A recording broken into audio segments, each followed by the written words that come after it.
Hello guys, I'm Ollie and this is episode 4 of the O Show. Let's get cracking.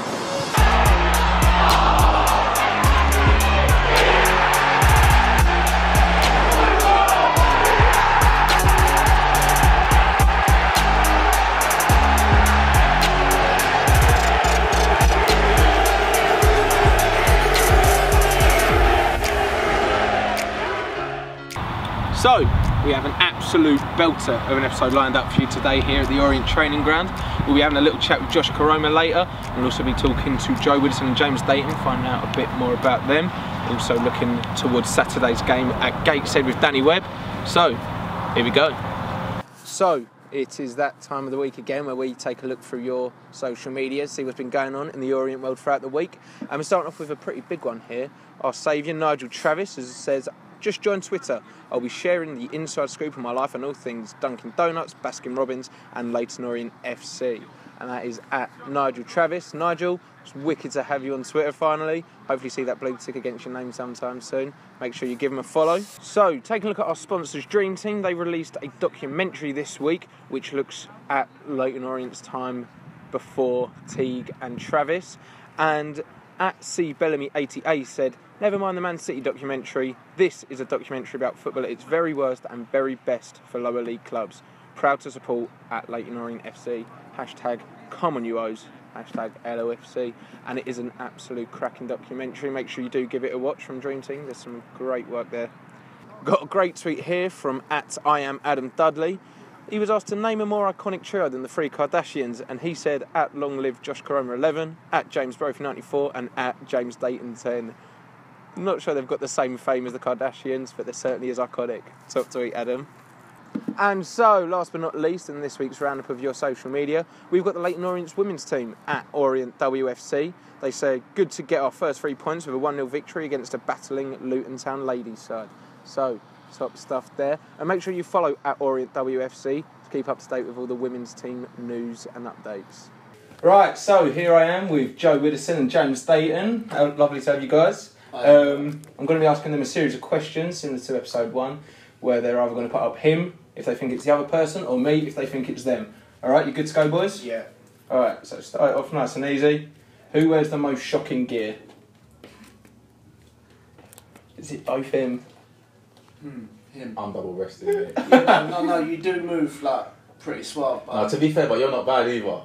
Oh, this is lovely. Yes, it's a close one. Yeah, it's a close one. It's a close one. Yeah. Okay, that one's side on. All right. Yeah. I think this is going to be pretty unanimous as well. Who's got the better barnet? Who's got the better hair? It's got to be. It must take hours. Must take hours to moisturize. You having me on? No, not really. To get that condition, you must condition it. No, don't wash it. I do wash it, not very often because it takes a while. And if it does, it's a long process. It's ridiculous. Man. Your stuff? Yeah. You ain't got no hair, you don't have stuff. His beard stuff with the beard. Who's got the better banter? Yeah, pretty unanimous. Thought so. In a 100-metre race, who'd be the quickest? So who is it? Go on. No? Yes. Okay, it's Joe. That's not even a debate. Who's got the better taste in music? I don't know, really. Yeah, we don't really talk music. Yeah, No? Skip over that one then. Yeah. Alright, so here it is. You're at Wembley, it's 0-0, it's the 90th minute, you get awarded a penalty. Who's got more bottle to stand up and take it? Him? James? Yeah? Fair enough. Not that he can't, not that he wouldn't. But you'd be like, give it to me, I'll take it. Okay. And I'll be like, and he'd be like, yeah, go on then if I have to. Okay. Yeah. You'd want like the adulation. You'd want it all about him. No, I wouldn't. He's want to be the hero. The James Dayton show. Yeah, correct. No, Well done. No, that's not. No, but that's wrong. You're wrong. no, but that's. I just want to score it. Yeah. For the team, come on, Joe. That's like, Joe, that was for you, Joe. Yeah, no, I get that. He's doing that for you. I get that. Okay. Who's always late for training of the coach more? No one's been late, but he is so just. I'm last minute. Yeah. I'm last minute, but I'm never late. No, Never ever late. Never late. Don't ever pay late fines. Yeah. But I'm like. Who's paid more late 9.29. fines? Have either of you paid late fines? No, neither of us. It's 9.29 and 30 Good to seconds. hear. So. Yeah. Good to hear. That's me. Who's more of the manager's pet out of you two? Oh, left back Frank. No. What? You're not? Oh, leave me out. That's a close one. Do you think you going for in the middle again? Yeah. I'm not. Is James a pet? I wouldn't say he's a pet, but the gaffer likes him. Oh, Well, We all like him. yeah. fair enough. Yeah. All right, fair enough. I think we'll go with Joe for that one. Who's the better trainer? I don't know about that, you know. No, it's a bit like that. A bit like that. You're both equally as good. No, he is good. It's, again, like, I think we're Yeah, both they're all- he up. comes you're all out, he's like a bit like, warm-ups a bit. You know, I think right, Joe? I And think he'd be I get like- better as the session Okay. As the goes session on. Okay. goes on, yeah, Alright. and then when it Yeah, comes yeah. down to like the nitty-gritty stuff, like, That's where- he's always on it, isn't Fair. he? But if we're going on like the last training session, Yeah. then yeah. Yeah, the last training session just gone. Yeah. Up comes. Oh, it was just a pile He's in a of... pickle. That was a bag of washing. No, but to be fair, yeah, well, I think we're both decent trainers. Yeah, Alright. none of us are bad. Yeah. Nice. And so the last one for today. Who do you think is going to be awarded more man of the matches this season? Oh. Do you think? Well, yeah, if they stop giving it to Joby, yeah. Oh, Joby's just nailed He down. deserves it, though. Yeah. He's been He's a machine, isn't he? Yeah. I can't believe he's like Very good. 44 or something. Yeah, isn't he? no, it's mad. I would have given it to Josh. Man. We're Saturday. going out for we his was- 40th this year, isn't 39? 40? 39th, is it? Oh, is it 40? Is it 40? Yeah, it might be actually, yeah. Well, He's a machine for 40, it's a joke. Yeah. well, thank you for joining me Yeah, this week, cheers. boys. You've been quality. Cheers. It's been a pleasure to have you on. Cheers. I'll catch you about. So, here we are with the first team development coach, Danny Webb. Danny, thank you for joining us today. No problem. Lovely No to have you problem. with us. Have you found the start to the season so far? How's it been for you personally? I think it's been positive, really. I think for everyone, and especially for myself when the manager came in and moved me up with the first team towards the end of last season. Yeah. It was a real positive feel around the place. I think there was a real sense of, oh no, we're in trouble again. Before he came Yeah. in, he came in, steadied the ship, and for me, it feels like we've picked up. We left off, especially Yeah. away at Gateshead, last game of the season. A nice summer, good pre-season, 5 unbeaten. So far so All good. positive. And talking about your role as the assistant, the development coach. First team development First coach. team development coach. What does that entail? What does that? I think it's obviously you got Justin the manager, Ross Yeah. assistant manager or Yeah. assistant coach. Yeah. I'm probably the third person in that, so to speak. Okay. So it'd be first team coach. A lot of clubs here, it's a title of development coach where I'm assisting obviously the manager on Okay. training sessions and match days and Ross. And I think that I like to continue my individual work with the players, especially Okay. the younger pros, before training, after training. Do a lot of work with Macabon and Marvin and try and improve them as well as sort of helping the staff get the result on a Saturday. We've got quite a few of the young players coming through. Quite a nice little crop of coming from the youth team. And what's your thoughts on them at the moment? I think we've got a manager who's playing the younger ones, which is always nice for me when I've worked them for years, and to see them, given a chance and improve and play well and help us get results, because we can play youngsters, we can talk about development, but we want to win football games. Yeah, of course, and obviously, I think it was 2016, was it? End of 2015 when you? Oh no, it was early 2016 when you took over as first team coach. Yes. Under the old regime. Yeah. You obviously had quite a lot of young players. Yeah. So can you talk through that time there and how that kind of compares to now and what? Yeah, I think it can't compare to now. No. I think I'm the only one really.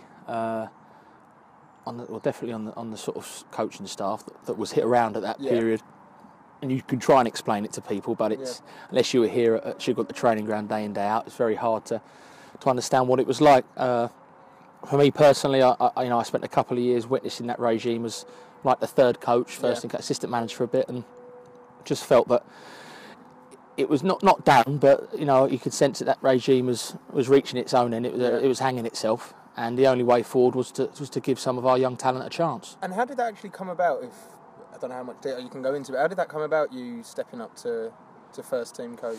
I think Because it was quite a quick rise. initially when Andy Hessenthaler was named manager, Andy Edwards as assistant. Yeah. And then I think the Italians, they like to have 3 around it, so I was brought up from the youth team, and then that I carried on being it. Once I was on that sort of circuit, so to speak, it was, I think, it was the next person in line, the next person in line, the next person in line, and you know, as much as that was the case with myself, I'm very, very pleased of how I went about it, and gave some of those youngsters. The fans. I remember I was there. It was Valentine's Day. Yes. Away on the Tuesday night. So it was fantastic. One that sticks in my mind. It was fantastic, you know. And I look at the players that have gone on since for a lot of money, and players that are in the team. I mentioned like Josh Koroma, etc. And it's nice for me to look back at that period. Sam Sargent is as sort of depressing as the time was for the club and the fans because we got relegated. Hopefully now we're reaping the benefits of a couple of little things that I tried to do. Yeah.